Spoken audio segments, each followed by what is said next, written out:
Who were the weavers?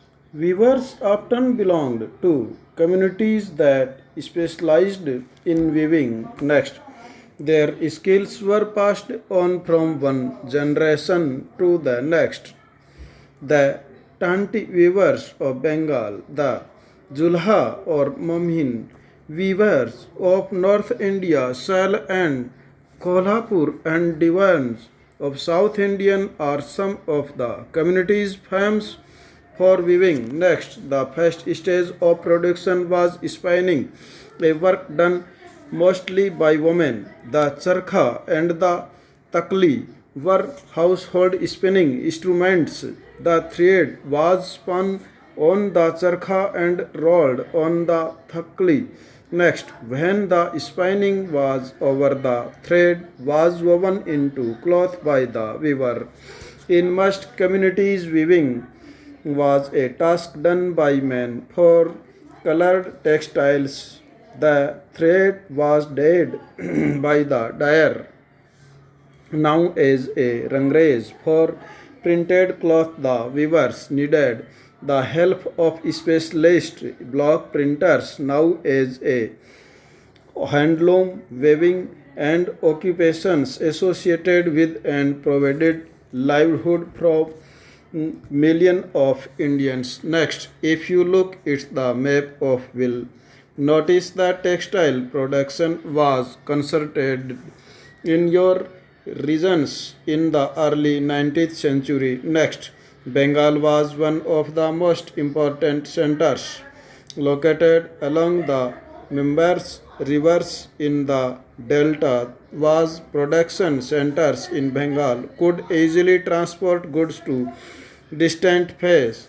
Do not forget that is the early 19th century railways had not developed and roads were only just being to be laid on an extensive scale. Next, the decline of Indian textile, the development of cotton industries in Britain affected textile producer in India in several ways. First, Indian textiles now had to compete with British textiles in the European and American markets. Second, exporting textile onto England also became increasingly difficult since very high duties were imposed on Indian textiles imported into Britain. Next, by the beginning of the 19th century, English made cotton textiles successfully outside Indian goods from their traditional markets in Africa, America, and Europe.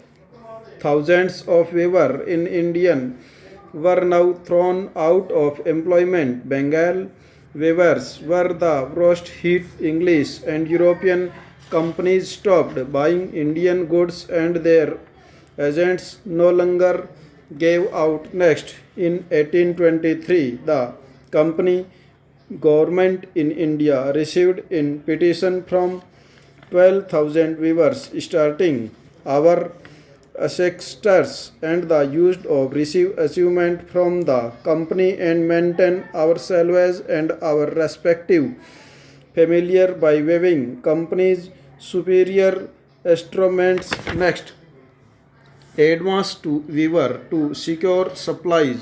Distressed weavers wrote petition to the government to help them, but work was still to come. By the 1830s, British cotton cloth flooded Indian markets. In fact, by the 1880s, two-thirds of all cotton cloths drawn by Indians were made of cloth produced in Britain. This affected not only specialized weavers but also spinners. Next, thousands of rural women who made a living by spinning cotton thread were rendered jobless. Next, handloom weaving did not completely die in India. This was because some types of cloths could not be supplied by mechanism and machine. How could machine produce saris with intricate borders or cloths, the traditional woven patterns. These had a wide demand not only amongst the rich but also amongst the middle classes, nor need the textile manufacturers in Britain produce the very coarse cloths used by poor people in India. Next, you must have heard of Solapur in western India and Mathura in South India. These towns emerged as important new centers of weaving in the late 19th century. Later, during the national movement, Mahatma Gandhi urged people of boycott imported textiles and use hand spun and hand woven cloth. Next, Khadi gradually became a symbol of nationalism.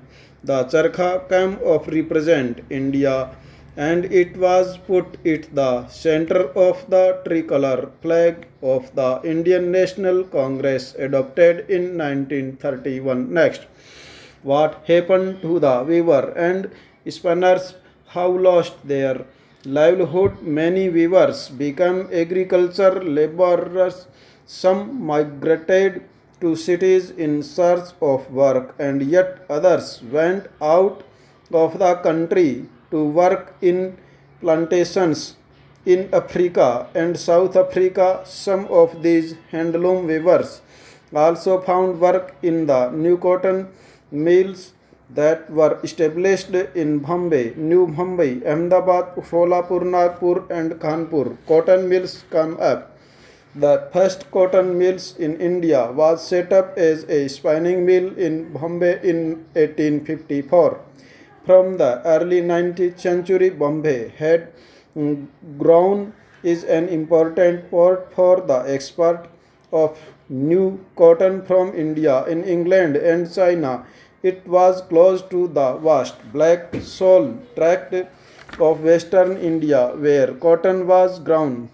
When the cotton textile mills came up, they could get supplies of raw material with ease. Next,